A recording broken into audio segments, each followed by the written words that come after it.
Ravi de vous retrouver sur Kati24. Bonsoir et bienvenue à tous dans ces flashs d'informations.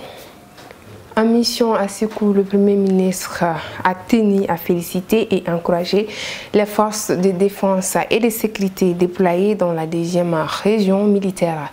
Il s'est rendu le dimanche 18 décembre 2022 au camp Sékou Amadou Talla où le colonel Oumar Youssouf Sissé, commandant de la région militaire numéro 2 et commandant du secteur 5, a exposé au Premier ministre les opérations en cours et les perspectives dans le secteur 5. Choquel Kogala Maïga a salué l'engagement des forces armées maliennes pour la sécurisation des populations et surtout pour le maillage du territoire qui a permis la reprise progressive des activités par les populations dans les champs, les périmètres irrigués et des foires hebdomadaires.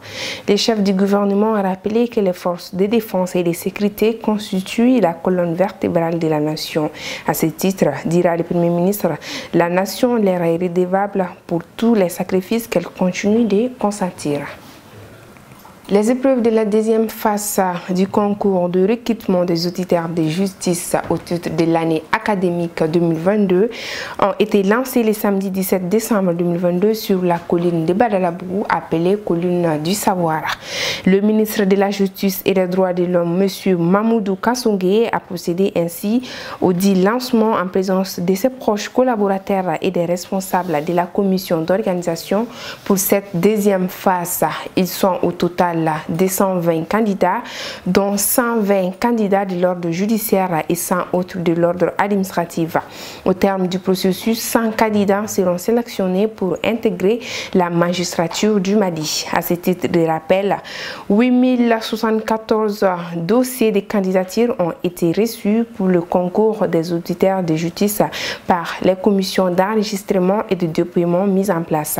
Les 10 dossiers étaient répartis entre les deux ordres de la manière suivante: 5387 dossiers de candidature pour l'ordre judiciaire et 2687 candidats pour l'ordre administratif. En RDC, dans un communiqué, la France condamne le soutien de Kigali à la rébellion du M23 et plaide notamment pour l'application du cessez-le-feu négocié fin novembre à Luanda. Nous condamnons le soutien que le Rwanda apporte au groupe M23 et nous demandons que les processus de Luanda et de Nairobi puissent être intégralement mis en œuvre, a déclaré lundi 19 décembre Anne-Claire Legendre, porte-parole du ministère français des Affaires étrangères, dans un communiqué. L'Ukraine a subi un nouvel assaut massif de drones envoyés par la Russie sur de nombreuses villes du pays. Les infrastructures énergétiques sont les cibles principales des bombardements. Selon les autorités ukrainiennes, plus d'une vingtaine de drones ont été aperçus dans le ciel de Kiev et la plupart ont été neutralisés, mais plusieurs habitations ont été détruites, comme ici dans la banlieue de la capitale. Les bombardements ont fait plusieurs blessés. Le courant a été coupé à Kiev et dans une dizaine de régions et le président Volodymyr Zelensky réclame de ses alliés de nouvelles livraisons d'armes pour aider l'Ukraine à se défendre. Les autorités ukrainiennes redoutent l'éventualité d'une offensive d'ampleur sur Kiev dès le début de l'année 2023, comme en février de l'année dernière. La Russie pourrait là encore déclencher un assaut depuis le Bélarus. Les préparatifs des célébrations de Noël se déroulent dans ce contexte de bombardements et de craintes.